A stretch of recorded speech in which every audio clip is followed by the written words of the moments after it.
começar com histórias inspiradoras. Carolina, acho que dá pra gente dizer que você definitivamente fez de um problema uma transformação positiva na sua vida, né? Conta a sua história para quem tá ali com a televisão ligada, ouvindo a gente, precisando mesmo de uma inspiração hoje. Vamos lá, bom dia quem tá em casa, bom dia meninas. Bom, eu fiquei cadeirante porque eu sofri um acidente de moto em 2001. Eu era recém-formada, eu dava aula de educação física, eu sou educadora física, dava aula de ginástica laboral. E eu trabalhava, meu trabalho era uma correria, todo dia eu estava na rua, era bem em 2, 3 lugares no mesmo dia, era bem corrida a minha vida. E aí, quando eu fiquei cadeirante, eu me vi inválida no comecinho, assim, eu achava que eu não podia mais trabalhar. Foi um acidente de moto. De moto, né? Moto. Foi o que? Alta velocidade? Não, eu estava pilotando a moto e um carro estava parado dando seta que, na mesma pista, no mesmo sentido que eu, dando seta que faria uma conversão. E aí ele desistiu, porque não era a rua que ele estava procurando. E quando ele voltou, eu estava ultrapassando. Mas eu não costumo procurar culpado, assim. Claro. Desde o começo eu assumi minha responsabilidade, eu sabia quais eram as possíveis consequências de um acidente de moto e eu assumi, assim. Eu falo que meus pais me ensinaram assim: você pode fazer o que você quiser, eu te conto o que você pode ganhar e o que você pode perder. E se você perder, assuma.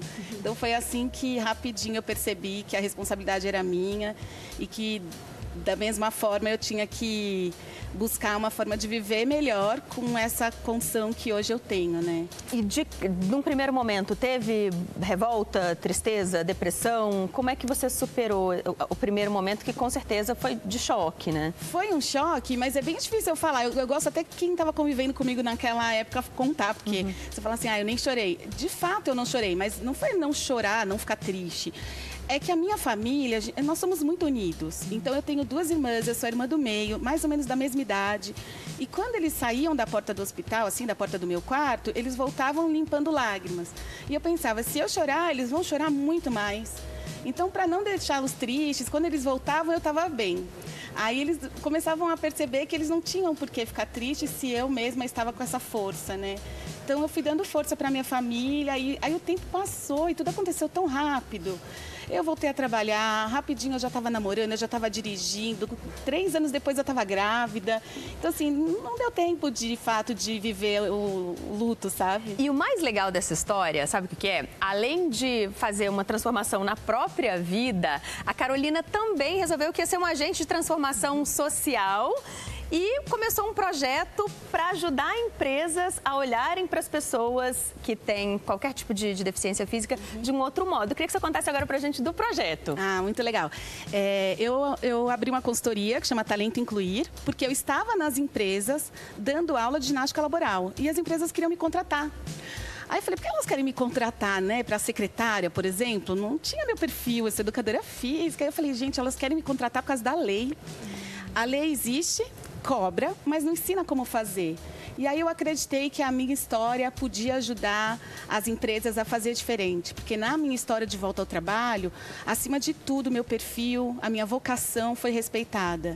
E eu entendi que era isso que as empresas precisam fazer. Cumprir cota é uma obrigação legal, eles têm que fazer, mas eu ensino as empresas a fazerem isso de uma forma natural, que a pessoa com deficiência seja respeitada e faça de fato aquilo que ela tem perfil para fazer no trabalho. Assim todo mundo ganha. Ela ganha porque cresce, a empresa ganha porque ela dá resultado e a cota vira uma consequência e não o motivo principal. Bom, e respeito é uma chave que abre tantas portas, né? Se a gente pega o respeito aqui, a gente entra facilmente, né, Gabriela, no assunto de como a educação dos agressores tem transformado a realidade de muitas famílias no Brasil. Queria que você contasse um pouquinho disso. Bom dia, mais uma vez, obrigada pela oportunidade, pelo convite. Natália, eu sou fã do seu trabalho e do seu programa, que tem transformado muitas vidas aqui de várias mulheres. Parabéns. Obrigada. Por isso que eu sempre me esforço para estar aqui com vocês. Bom dia para as minhas colegas aqui do sofá e de programa. O que a Carolina falou, eu peguei 3 aspectos muito importantes e que dizem respeito à violência contra a mulher.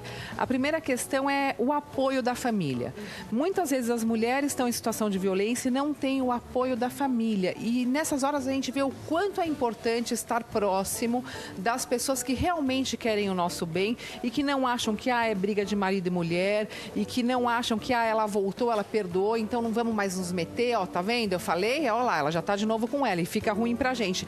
Não importa se ficar ruim pra gente, a gente tem que apoiar e tem que ajudar. Então, esse apoio que você falou é muito importante. A segunda coisa que eu vejo aqui, que diz respeito também à violência contra a mulher, que são as impossibilidades, a falta de oportunidades para as mulheres que sofrem violência reintegrar o mercado de trabalho. Nós estamos falando muito sobre isso, que é essa inclusão da mulher em situação de violência. Porque, como você, essa mulher também passou por uma situação e ela está fragilizada. Como que essa empresa vai receber essa mulher? Então, é importante que as empresas estejam preparadas para receberem essa mulher que passou por uma situação de violência e que vai faltar um dia, vai ter um problema de concentração. Então, as empresas precisam se educar nesse sentido, buscar especialistas para que a equipe técnica da empresa esteja preparada para receber essa mulher em situação de violência. A gente está falando de 16 milhões de mulheres que são vítimas de algum tipo de violência no Brasil. Não é um